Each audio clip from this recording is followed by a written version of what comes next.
नमस्कार, prime news देख रहे हैं आप। मैं हूं आपके साथ अंजलि सिंह। उत्तराखंड प्राइम में आपका स्वागत है और शुरुआत करते हैं बड़ी खबर के साथ। जैसा कि देहरादून से एक खबर सामने आई है, कोविड कर्फ्यू को एक हफ्ते के लिए और बढ़ाया गया है। बाजारों, होटल और रेस्टोरेंट, बार को फिलहाल बड़ी छूट दे दी गई है। तो कोविड कर्फ्यू को एक हफ्ते के लिए एक बार फिर से बढ़ा दिया गया है। बाजार, होटल, रेस्टोरेंट, बार को एक बार फिर से छूट दे दी गई है। सप्ताह में 5 दिन बाजार खोलेंगे। शनिवार और रविवार को वीकेंड कर्फ्यू लागू रहेगा। दुकानें खोलने का समय सुबह 8 बजे से शाम 5 बजे तक जारी रहेगा। 50% क्षमता के साथ सरकारी दफ्तर खुलेंगे। होटल, बार, रेस्टोरेंट को 50% क्षमता के साथ खोलने की अनुमति दी गई है। रुद्रप्रयाग, चमोली और उत्तरकाशी के लिए 4 धाम यात्राएं खुलेंगी। 11 जुलाई से प्रदेश भर में सभी के लिए 4 धाम यात्राएं जहां खोली जाएंगी। 4 धाम यात्रा के लिए RT-PCR टेस्ट जरूरी होगा। एंटीजन टेस्ट और रैपिड टेस्ट भी अनिवार्य होगा। तो जहां 5 दिन बाजार खुलेंगे, शनिवार और रविवार का लॉकडाउन लागू रहेगा और पूर्ण बंदी रहेगी। साथ ही साथ 5 दिन जो राहत दी जा रही है उसमें समय यह निर्धारित किया गया है कि सुबह के 8 बजे से शाम के 5 बजे तक बाजार खोली जाएगी। और हमारे संवाददाता जितेंद्र पेटवाल हमारे साथ इस खबर पर जुड़ चुके हैं। जितेंद्र, क्या कुछ नई गाइडलाइन है? कोरोना कर्फ्यू जैसा कि एक हफ्ते के लिए बढ़ा दिया गया है। जी देखिए, हालांकि कोरोना कर्फ्यू सरकार द्वारा एक हफ्ते के लिए बढ़ा दिया गया है, लेकिन तमाम रियायतें जो सरकार दे सकती थी वो रियायतें भी सरकार ने लोगों को दे दी हैं। उसी क्रम में 29 जून तक ये कोरोना कर्फ्यू बढ़ा दिया गया है। हालांकि कोविड कर्फ्यू में इस बार सरकार ने काफी कुछ राहत दी है, जिसमें 5 दिन दुकान खोलने का निर्णय सरकार ने लिया है। होटल, रेस्टोरेंट को 50% की मंजूरी के साथ खुलने की अनुमति दी है। रात को 10 बजे से सुबह 6 बजे तक ये होटल जो है वो बंद रहेंगे। वहाँ 50% उपस्थिति के साथ बार भी खुल सकेंगे। नगरीय क्षेत्रों में रात्रि को कोविड कर्फ्यू लागू रहेगा। 4 धाम यात्रा को लेकर भी सरकार ने बड़ा फैसला लिया है। 1 जुलाई से स्थानीय जनपद वासियों के लिए 4 धाम यात्रा शुरू हो जाएगी। वहीं 11 जुलाई से राज्यवासियों के लिए 4 धाम यात्रा शुरू होगी। 50% उपस्थिति के साथ सभी सरकारी दफ्तर खुलेंगे और जो सप्ताह भर की जो गाइडलाइंस हैं पूरे सप्ताह वो कोविड कर्फ्यू के दौरान लागू रहेंगी। जो एसओपी केंद्र की और राज्य सरकार की जारी होंगी वो भी लागू रहेंगी। पूर्ववत में जो एसओपी थी उसी में कुछ संशोधन किया गया है और कुछ नई रियायतों के साथ नई एसओपी जारी की गई है। कोविड कर्फ्यू को बढ़ाया गया है। जी जितेंद्र, ये नियम कब से लागू हो रहे हैं? आज से ही ये नियम, आज इसका जियो जारी हो जाएगा तो कल से संभवतः सारी जो ये क्रियाएं हैं ये सब संचालित की जाएंगी और कल से सुचारू रूप से इसे लागू भी करवा दिया जाएगा। जी। साथ ही साथ जितेंद्र, जैसा कि RT-PCR टेस्ट, एंटीजन टेस्ट और रैपिड टेस्ट की यहाँ पर अनिवार्यता की गई है, तो किन लोगों के लिए ये टेस्ट जरूरी होंगे? जो लोग भी 4 धाम यात्रा के लिए जाएंगे उनके लिए ये सब जरूरी होगा। हालांकि जो स्थानीय निवासी हैं उनके लिए ये लागू नहीं है। जो 4 जनपद जो हैं जो 4 धाम क्षेत्र में पड़ते हैं, लेकिन अन्य जनपदों से जो लोग जाएंगे उनके लिए इसकी अनिवार्यता रहेगी। जी चलिए जितेंद्र, आप बने रहिए हमारे साथ, हम आपसे और भी जानकारी लेते रहेंगे।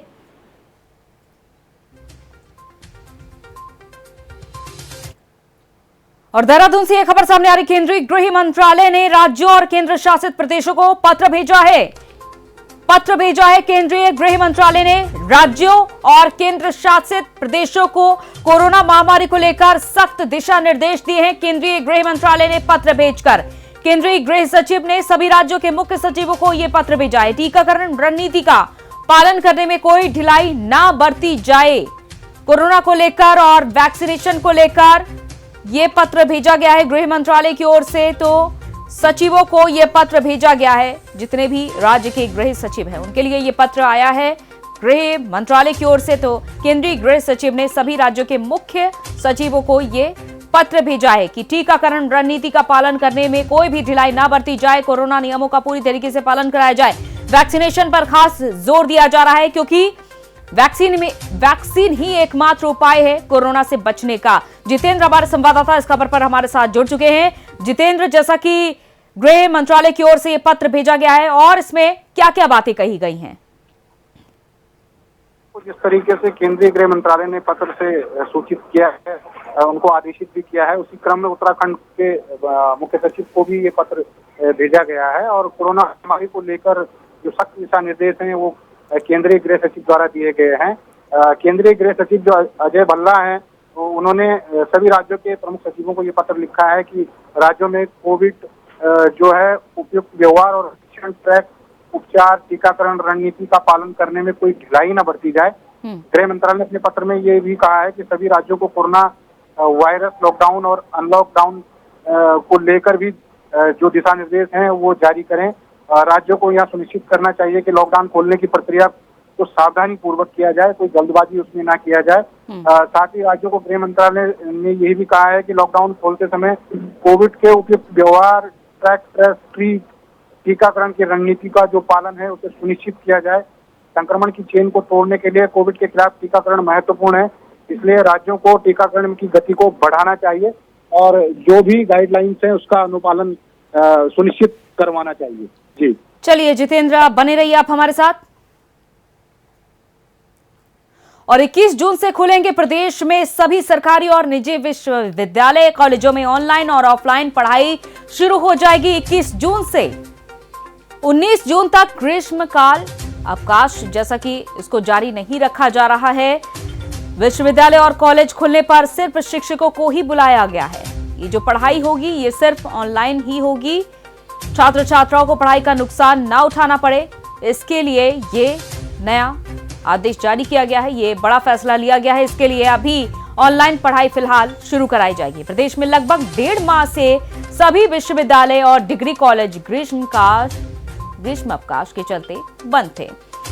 तो विश्वविद्यालय और कॉलेज खुलने पर सिर्फ शिक्षकों को ही बुलाया गया है। छात्र छात्राओं को पढ़ाई का नुकसान ना उठाना पड़े, इसके लिए अभी ऑनलाइन पढ़ाई शुरू की जाएगी। तो ऑफलाइन पढ़ाई शुरू करने के लिए अभी सभी को इंतजार करना होगा और इसके लिए पहले तैयारी की जाएगी। जितेंद्र हमारे संवाददाता इस खबर पर हमारे साथ जुड़ चुके हैं। जितेंद्र, जैसा कि जो ग्रीष्म अवकाश था 19 जून तक, उसको अब जारी नहीं रखा जा रहा है, तो 21 जून से ये पढ़ाई भी शुरू हो जाएगी। क्या कुछ और जानकारी इस खबर से जुड़ी? ये भी एक राहत भरी खबर है कि जो कॉलेजेस, तमाम कॉलेजेस बंद पड़े हुए थे, उनमें रौनक लौटने वाली है। और 19 जून तक ये सब ग्रीष्मकालीन अवकाश के चलते बंद कर दिए गए थे, लेकिन 21 जून को इन्हें खोलने का निर्णय जो है प्रदेश सरकार ने लिया है। और प्रदेश के जो सभी सरकारी और निजी विश्वविद्यालय एवं डिग्री कॉलेज है वो 21 जून से अब खुल जाएंगे। कॉलेज में ऑनलाइन और ऑफलाइन दोनों पढ़ाई होगी। ये भी 21 जून से प्रारंभ होगी और 19 जून तक जो ग्रीष्मकालीन अवकाश था उसको अब सरकार आगे जारी नहीं रखेगी। बिल्कुल, देखिए जितेंद्र, ये फैसला तब लिया जा रहा है। देखिए 21 जून एक अहम दिन भी है क्योंकि इसी दिन योग दिवस भी है और ये एक बड़ा दिन होता है क्योंकि 21 जून सबसे बड़ा दिन माना जाता है साल भर का। जी, संभवतः उस दिन योग दिवस भी है, तो सभी स्कूल के, हालांकि जो छात्र छात्राएं हैं वो उस दिन नहीं आएंगी, लेकिन कर्मचारी जरूर अपने अपने संस्थानों में उपलब्ध रहेंगे। तो संभवतः उस दिन योग दिवस भी है, तो योगासन भी करेंगे और स्वस्थ रहने के लिए जो प्रतिज्ञाएं हैं वो भी लेंगे। तो बड़ी अच्छा संयोग है कि उसी दिन उत्तराखंड के जो डिग्री कॉलेज है, उच्च शिक्षण संस्थान है, वो खोले जा रहे हैं। हालांकि अभी छात्र छात्राओं को कुछ दिन इंतजार करना पड़ेगा और पढ़ाई का जो नुकसान न उठाना पड़े, इसके लिए अभी ऑनलाइन पढ़ाई जो है वो शुरू रहेगी। ऑफलाइन पढ़ाई प्रारंभ करने के लिए भी सभी तैयारियां पूरी करने के दिशा निर्देश जारी कर दिए गए हैं। जितेंद्र, परीक्षाओं को लेकर क्या कुछ यहाँ पर चर्चाएं चल रही है? परीक्षाएं कब से कराई जाएंगी इन छात्रों के? जी, कोई निश्चित तिथि अभी तय नहीं की गई है कि परीक्षाएं कब से की जाएंगी, लेकिन उसकी भी तैयारियां चल रही हैं और बहुत जल्द जो है वो परीक्षाओं की तिथि भी घोषित कर दी जाएंगी। पूरा वर्कआउट किया जा रहा है, क्या माहौल रहता है अगर ढिलाई दी है, अनलॉक किया है, कोविड कर्फ्यू में ढिलाई दी है, तो उससे कैसी स्थिति उत्पन्न हो पाती है, उसके हिसाब से निर्णय लिया जाएगा। अभी कहना ये जल्दबाजी की परीक्षाएं कब होनी है और किस तरीके से होनी है। ठीक है जितेंद्र, आप बने रहिए हमारे साथ।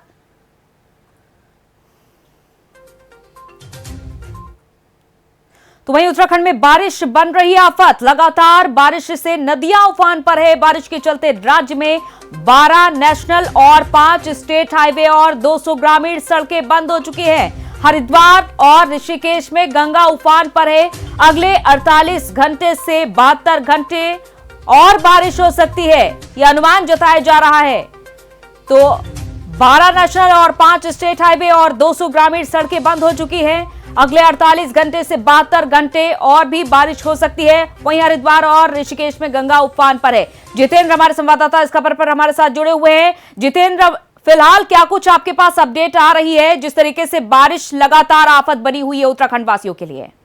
जी देखिए, उत्तराखंड की जो भौगोलिक परिस्थिति है वो पहले ही थोड़ा अन्य राज्यों से भिन्न है और यहाँ लगातार भूस्खलन, जल भराव, बारिश, दैवीय आपदाओं जैसी समस्याओं को लोगों को हर साल 2-4 होना पड़ता है। तो इसी क्रम में इस बार भी जो मानसून है वो समय से पहले आ चुके हैं और इसका खामियाजा भी लोगों को उठाना पड़ रहा है। जगह जगह सड़कें ब्लॉक हो गई हैं। 2 दिन की बारिश से ही पूरा जनजीवन अस्त व्यस्त है और खास तौर पर पहाड़ी क्षेत्रों में इसका बड़ा नुकसान देखने को मिल रहा है। लगातार बारिश से राज्य के 12 नेशनल और 5 स्टेट हाईवे बंद हो चुके हैं। 200 जो गांवों की सड़कें हैं वो भी बंद हो चुकी हैं। हरिद्वार ऋषिकेश में जो गंगा नदी है वो बड़े उफान पर है और मौसम विभाग ने अभी अनुमान लगाया है कि 48 से 72 घंटे और बारिश हो सकती है। तो ये बड़ी चिंता का विषय है उत्तराखंड जैसे भौगोलिक परिस्थिति के प्रदेश के लिए, क्योंकि यहाँ समय समय पर कई दैवीय आपदाएं ऐसी होती हैं जो बिना मौसम के भी आ जाती हैं। लेकिन बरसात के मौसम में अगर ये मानसून आने से पहले ही इन स्थितियों का सामना करना पड़े तो एक चिंता का विषय है। और हम तो यही कहेंगे कि ये मौसम जो है थोड़ा सा राहत करते और कोई दुखद समाचार या दुखद खबर सुनने को न मिले। बिल्कुल जितेंद्र, जैसे ही मानसून की शुरुआत होती है वैसे ही उत्तराखंड वासियों के लिए चिंताएं और भी ज्यादा बढ़ जाती है और जब नदियां अपने उफान पर हैं तो यहाँ पर और भी ज्यादा चिंता बनी हुई है। और टीमें क्या कुछ कर रही हैं, प्रशासन किस तरीके से वहां पर काम कर रहा है? जी देखिए, आपदा प्रबंधन तंत्र जो उत्तराखंड का है, state disaster management force SDRF, वो समय समय पर अपनी निगरानी रखता है और अपनी तैयारियां रखता है। तो वो तो 24/7 अलर्ट मोड में रहता है। इसके अलावा केंद्र से भी संपर्क साधा जाता है और केंद्र की जो टीमें हैं, तमाम राहत की टीमें हैं, वो भी रहती हैं। अभी जो आपदा प्रबंधन मंत्री हैं उन्होंने दिल्ली में केंद्रीय आपदा प्रबंधन विभाग के मंत्रियों से भेंट वार्ता भी की है और उसमें उन्होंने उत्तराखंड के लिए ऐसे मौसम में कुछ चीजों की डिमांड भी की है। 2 एयर एम्बुलेंस उन्होंने मांगी है, कुछ अन्य सुविधाएं जो है वो मांगी है। और उससे पहले भी सरकार ने दिशा निर्देश जारी कर दिए थे कि कहीं भूस्खलन अगर हो रहा है तो उसके बारिश से पहले उसका मरम्मत का काम है वो कर दिया जाए। जहां कोई दिक्कत परेशानी है वो जगह चिन्हित कर दी जाए। जो आम लोग हैं उनमें जन जागरूकता फैलाई जाए। कई ऐसे स्पॉट हैं जिसमें हमेशा कुछ दिक्कतें परेशानियों का सामना करना पड़ता है तो उनको चिन्हित कर लोगों को वहां जागरूक किया जाए।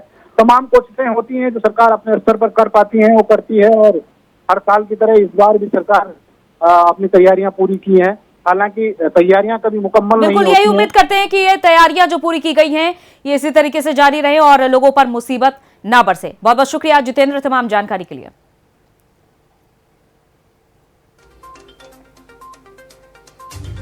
और कोरोना के बढ़ते मामलों को देखते हुए हरिद्वार गंगा दशहरा स्नान को स्थगित कर दिया गया है, जिसके बाद उत्तराखंड की सीमाओं को सीज करने का आदेश दिया गया है, जिसके चलते देवभूमि प्रदेश द्वार नारसन बॉर्डर पर भारी पुलिस फोर्स को तैनात किया गया है। बता दें कि देवभूमि में प्रवेश करने वाले यात्रियों को RT-PCR की 72 घंटों की नेगेटिव रिपोर्ट लानी अनिवार्य होगी, जिसके बाद ही आने की अनुमति होगी। और आपको ये भी बता दें कि गंगा दशहरा के स्नान को लेकर बॉर्डर पर बिना जांच के आ रहे श्रद्धालुओं को नारसन बॉर्डर से वापस भेजा जा रहा है।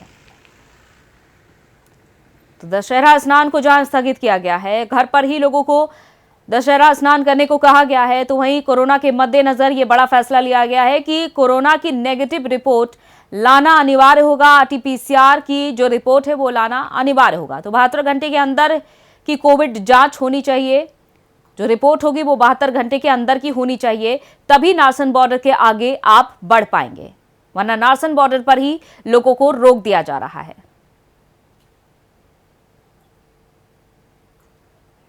तो उत्तराखंड में काफी ज्यादा सख्ती बरती जा रही है। कोरोना के चलते काफी ज्यादा सख्त मोड में है प्रशासन भी और सरकार भी। जो भी लोग बिना रिपोर्ट के आ रहे हैं उन्हें वापस लौटा दिया जा रहा है। अरशद हुसैन हमारे संवाददाता इस खबर पर हमारे साथ जुड़ चुके हैं। अरशद, जैसा कि कोरोना के मद्देनजर ये बड़ा फैसला लिया गया है, RT-PCR रिपोर्ट सौंपनी होगी, फिलहाल क्या कुछ अपडेट है? कितने लोगों को अब तक लौटाया जा चुका है बॉर्डर से? देखिए, आपको बता दूं, जिस तरह से उत्तराखंड का प्रवेश द्वार माना जाता है नारसन बॉर्डर का, तो वहां पर भारी पुलिस बल तैनात है और आने वाले श्रद्धालुओं को वापस ही भेजा जा रहा है, क्योंकि जिनके पास रिपोर्ट है उन्हीं को प्रवेश दिया जा रहा था। अंततः जो भी लोग यहाँ पर प्रवेश कर रहे हैं, जिनके पास रिपोर्ट नहीं, उनको वापस लौटाया गया है। हालांकि अगर बात की जाए, कल से आज तक कई हजार लोगों को वापस लौटाया जा चुका है।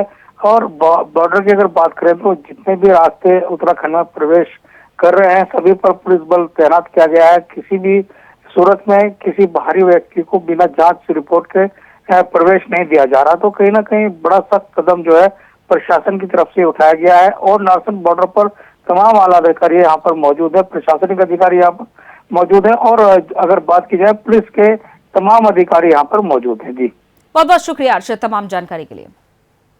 वही खैर अल्मोड़ा से है खबर, अल्मोड़ा से है, जहां पर सल्ट के विधायक महेश जीना ने तल्ला सल्ट के भंडारखोला गांव पहुंचकर लोगों की जन समस्याएं सुनी, जिसके बाद लोगों को समाधान का आश्वासन भी दिया। विधायक के गांव पहुंचते ही ग्रामीणों ने उनका जोरदार स्वागत किया, जिसके बाद उन्होंने राजकीय इंटर कॉलेज भंडारखोला के नवनिर्मित भवन का निरीक्षण किया। और भगवान हमें सद्बुद्धि देगा कि हम लोग आपके विकास के कार्यों को आगे बढ़ा पाएं, और आप सब ये कामना करें कि हमें हमेशा ऐसी मत की रहेगी। इसके लिए मैं आप सबको नमन करता हूं, प्रणाम करता हूं। आशीर्वाद आपका हमेशा हमारे साथ रहेगा, और भगवान हमें सद्बुद्धि देगा कि हम लोग आपके विकास के कार्यों को आगे बढ़ा पाएं, और आप सब ये कामना करें कि हमें हमेशा ऐसी मत की रहेगी। तो गांव पहुंचकर सभी की समस्याएं सुनी, यहां पर नवनिर्मित भवन का निरीक्षण भी किया गया। वहीं टिहरी में जिलाधिकारी की अध्यक्षता में ऑल वेदर रोड परियोजना की बैठक संपन्न हुई, जिसके बाद बैठक में मुख्य कृषि अधिकारी ने बताया कि जिले के क्षेत्रांतर्गत दोनों राष्ट्रीय राजमार्गों पर ऐसे कुल 86 स्थलों का चयन किया जा चुका है, जिस पर जिलाधिकारी ने संबंधित उप जिलाधिकारियों को निर्देश देते हुए कहा कि इन राष्ट्रीय राजमार्गों पर ऐसे और स्थलों का चयन 30 जून तक अनिवार्य कर लिया जाए, ताकि इन जगहों का सदुपयोग करते हुए ग्रामीण हॉट्स विकसित किए जा सकें। तो ऑल वेदर रोड परियोजना को लेकर यह बैठक हुई। अधिकारियों को सख्त आदेश दिए गए हैं। डीएम ने ये सख्त आदेश दिए हैं कि जल्द ही तमाम कार्यों को निपटा लिया जाए, पूरा कर लिया जाए। जहां मिलता है ठीक है, जहां नहीं मिलता फिर वहां पर कर दिया जाएगा अभी नहीं मिल रहा है, और फिर आप एक साथ फाइल मूव कर लो। तो मैंने अभी आपको 3 पेज की सूची डाली है डिस्ट्रिक्ट लेवल ग्रुप में।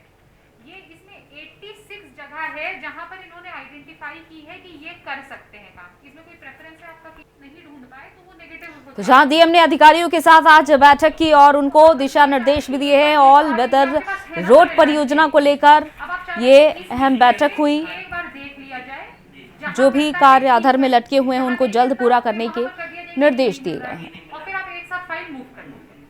तो मैंने अभी आपको 3 पेज की सूची डाली है डिस्ट्रिक्ट लेवल ग्रुप में। ये इसमें 86 जगह है जहां पर इन्होंने आइडेंटिफाई की है कि ये कर सकते हैं काम। इसमें कोई प्रेफरेंस है आपका कि नहीं ढूंढ पाए तो वो नेगेटिव हो जाएगी। वो नेगेटिव हो जाएगा, फिर बड़ा मामू आपको ही ऑप्शन देंगे। तो आप बस ये चाह रहे हैं कि एक बार ये तो आ गई, ये आपके पास है ना सारे लैंड के डिटेल्स। अब आप चाह रहे हैं कि इस लिस्ट में से एक बार देख लिया जाए, जहां मिलता है ठीक है। और भारत चीन सीमा की लाइफलाइन कही जाने वाली एकमात्र बॉर्डर रोड नीति मलारी हाईवे रैनी में लगातार 7वें दिन भी बंद है। तो वहीं बीआरओ कर्मी लगातार वैली ब्रिज को ऋषिगंगा के कटाव से बचाने में जुटे हुए हैं। बता दें कि पिछले 7 दिनों से ऋषिगंगा घाटी में हो रही बारिश के चलते रैनी क्षेत्र के ग्रामीणों की मुश्किलें थमने का नाम नहीं ले रही हैं। भारी बारिश के चलते प्रभावित ग्रामीण अपने आशियाने छोड़ प्रशासन के द्वारा पल्ली रैनी के राजकीय प्राथमिक और जूनियर स्कूल में बनाए वैकल्पिक विस्थापन शिविर में शरण लेने को मजबूर हैं। लगातार बारिश से मलारी हाईवे बंद है। कई दिनों से ये हाईवे बंद पड़ा हुआ है, जिससे कि ग्रामीणों की मुश्किलें बहुत ज्यादा बढ़ चुकी हैं।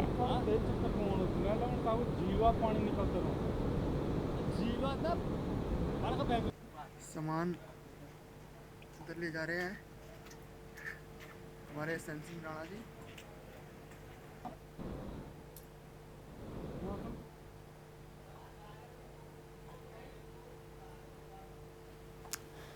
तो लगातार बारिश लोगों के जनजीवन पर बुरा प्रभाव डाल रही है। ग्रामीण बहुत ज्यादा परेशान हैं।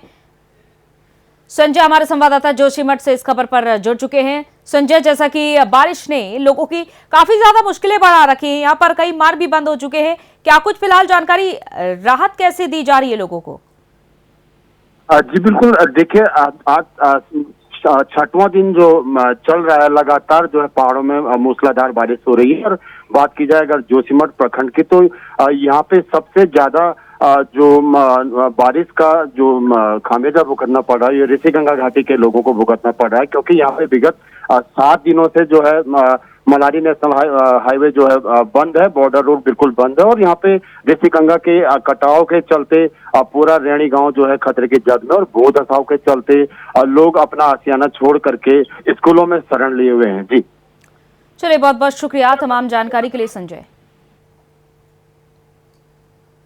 गुरुकुल कांगड़ी विश्वविद्यालय हरिद्वार का भेषज विज्ञान विभाग द्वारा एक वर्चुअली कार्यक्रम का आयोजन किया जा रहा है, जिसमें आगामी 26 जून को पेट कार्यक्रम को फार्मेसी काउंसिल ऑफ इंडिया के अध्यक्ष प्रोफेसर बी सुरेश ऑनलाइन छात्रों को संबोधित करेंगे। तो गुरुकुल कांगड़ी विश्वविद्यालय में एक कार्यक्रम होगा, वर्चुअली कार्यक्रम होगा।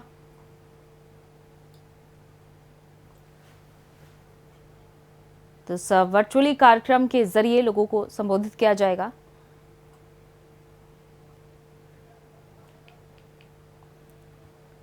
तो हरिद्वार में ये कार्यक्रम होगा, गुरुकुल कांगड़ी विश्वविद्यालय में ऑनलाइन लोगों को संबोधित किया जाएगा।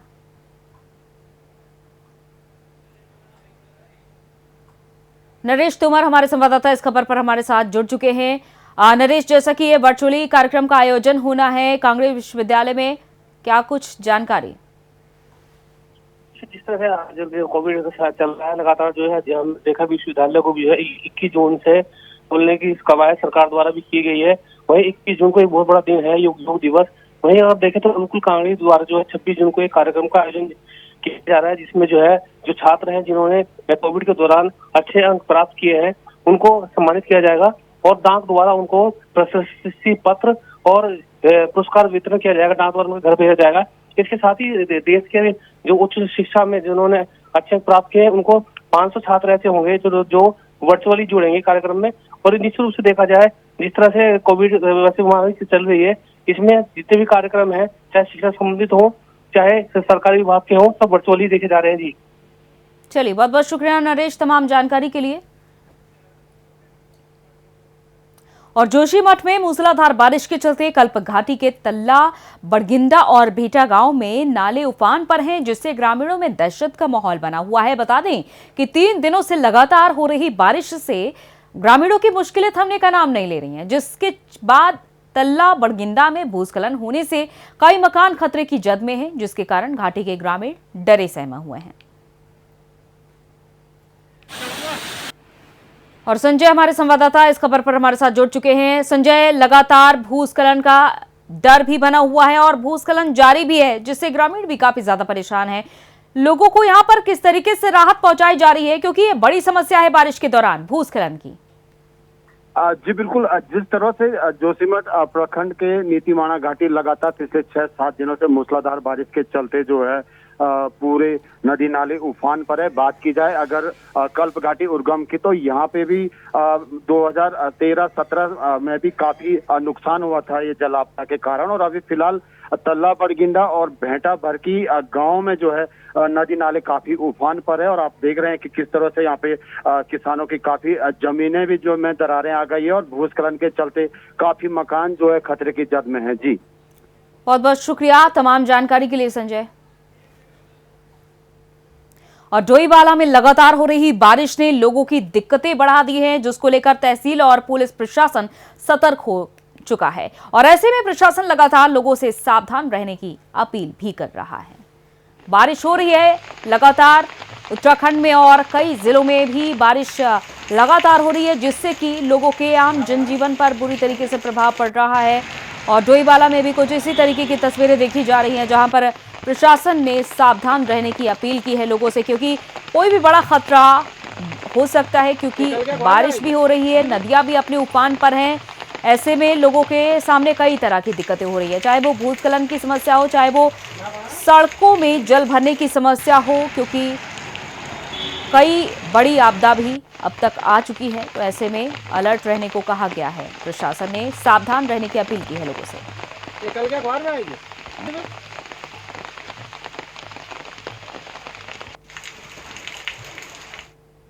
और इसी के साथ उत्तराखंड की खास खबरों में फिलहाल इतना ही। इजाजत दीजिए, नमस्कार।